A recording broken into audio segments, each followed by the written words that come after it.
Tax relief of 2,000 rupees to all having income up to 5 lakhs. No change in income tax slabs and rates. 1 crore 80 lakh taxpayers given the benefit to offset inflation.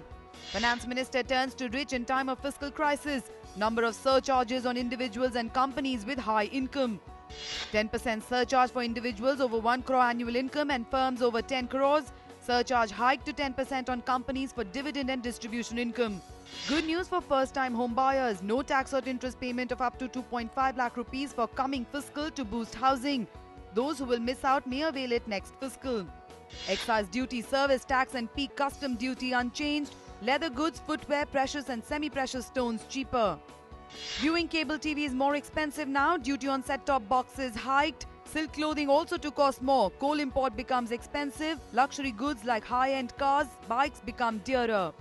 You can also now bring more gold in the country without duty. Men can get 50,000 rupees of gold. Women may bring in up to 1 lakh rupees of gold duty-free. Relief to garment industry, handmade carpets at shipping industry on excise duty front. Cigarettes and cigar costs and SUVs for private use to cost more. Imported marble will be expensive as duty doubled.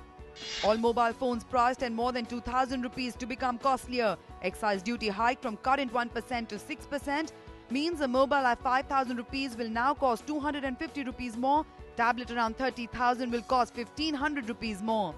Commodities transaction tax now on non-farm items. Tax on trading of shares reduced to give fillip to stock market. Fiscal deficit contained at 5.2% of GDP. Number of central schemes reduced from 173 to 70. Further nationalized to give flexibility to states to use the money as per their local needs. Rural development gets highest hike in allocation for schemes like MNREGA. Farm credit to go up to 7 lakh crore rupees. Cheaper farm loan of 4% for timely repayment scheme to continue. Keeping in mind food security promise, government earmarks 10,000 crore rupees for the purpose. New fund to guarantee credit to small farmers. National Livestock Mission to be set up to boost rural economy. Governmentized household savings. Rajiv Gandhi Equity Scheme to be liberalized for annual income up to 12 lakh, allowing mutual funds as well as listed shares up to 3 years in a row. Keeps the promise of direct benefit transfer for whole of country during UPA regime with the motto Aapka Paisa Aapke Haath.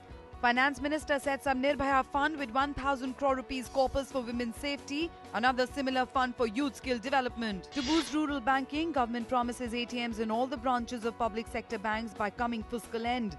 An exclusive women's bank to be set up to service half of the population with 1,000 rupees as initial capital.